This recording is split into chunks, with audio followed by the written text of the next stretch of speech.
I'm Carol HEBERT. I'm an academic, but I started out as a community-based family doctor, and that's important when you hear about the history of NAPCRAG.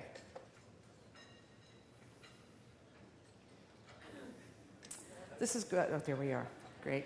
So many of you are new to NAPCRAG and even to family medicine. I want to summarize the first decade, which is what I've been given, by highlighting some of the visionaries who are actually revolutionaries and who tilled the ground and became the people who seeded and nurtured the seedlings and made space always for wildflowers. These are names we need to all know and remember. The key idea of the early years of family practice was that research can change practice and teaching. That came from educators and philosophers. I'm only going to mention 3 North American giants with the hope that you'll look up some of their papers. The first giant was Lynn Carmichael, founding president of STFM, which gave birth to NAPCRAG, and he was also the founding editor of Family Medicine. Lynn studied and wrote about the family as the process of care rather than the object of care. He talked about the relational model in family practice, which became fundamental to the educational programs that evolved in our residency programs. The second giant was Gail Stevens, a central figure in the evolution of family practice as a specialty in the United States. Gail was president of STFM, wrote the intellectual basis of family practice, which provided the theoretical basis for the discipline. But read also his paper on family medicine as counterculture. Look that up. It's really worthwhile. Ian McWhinney, whom we mourn because he died so recently, was a godfather of family medicine worldwide, a first professor of family medicine in Canada. He led the development of the patient-centered clinical method. We still turn to his conceptual papers like The Importance of Being Different, another paper for you to look up, and one of his early papers, Family Medicine as a Science. This paper identifies clearly the research base for the fledgling discipline. Ian taught us that we need to describe, develop, and test our tools.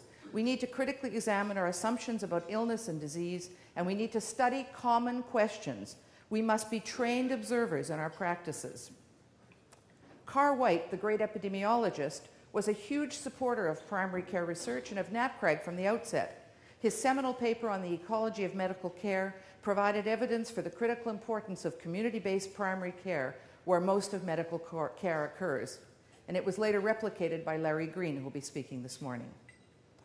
Our aunt at Johns Hopkins was Barbara Starfield, whose germinal work, notice germinal, not seminal, showed that countries and regions with robust primary care have better mortality and morbidity statistics.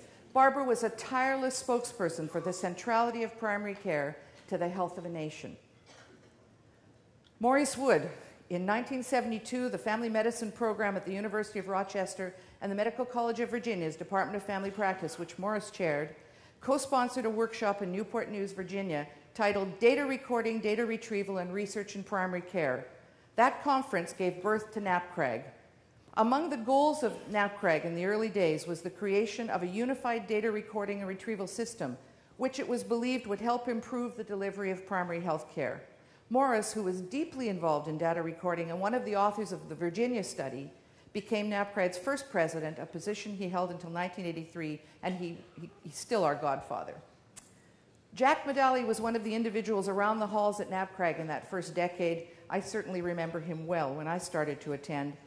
Jack and the Case Western group, including the stellar methodologist Steve Zizanski, our Morris Wood Award winner, were doing large trials and studying the family and family medicine. Jack Froome was another of my early NAPCRAG heroes. He studied data recording using the tools of the day, like index cards.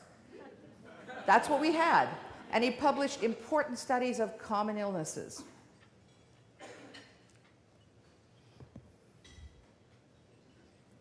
Martin Bass was the foremost Canadian leader in family medicine research. He directed the Center for Studies in Family Medicine, publishing early work on information systems and records. He taught us about research as the antidote to learned helplessness, and he demonstrated that the patients of doctors who listened got better faster. I attended my first NAPCRAG meeting in Seattle in the mid-1970s, and having been alerted to the existence of this nurturing place for would-be researchers, and again, I was a community doc at the time, I remember in the mid-70s Jean getting up and talking about a vision for a practice-based network that would provide the numbers to study common illnesses. That conversation led to Aspen, about which you'll hear more later. NAPCRAG was all about mentorship in the first decade. One important mentor was Bill Freeman, then from the Indian Health Service, who raised awareness of Aboriginal health issues. Another was Michael Klein, whose work in maternity care is internationally known, including the first RCT of episiotomy in low-risk birth, which showed that it actually caused the condition it was supposed to prevent. Many European research leaders spoke at NAPCRAG, enriching our experience.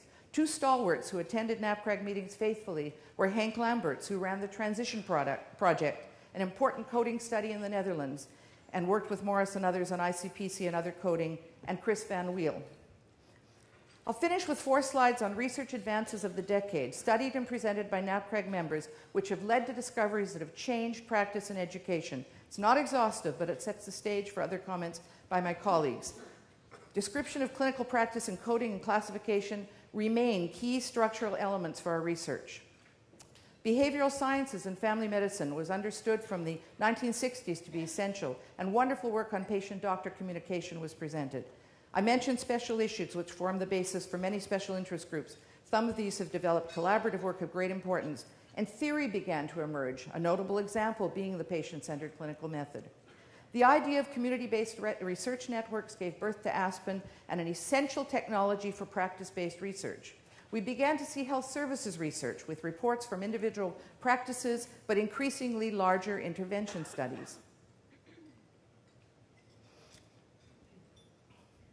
And finally, we who had bootstrapped as researchers without formal training recognized the advantages, nay, the requirement for formal training for the next generation of researchers, as well as the continued critical importance of mentorships. NAPCRAG meetings began to provide workshops with later development of separate meetings and so on. What remains true 40 years later is that we need to have people who are revolutionary with fire in their belly to do research. Thank you very much.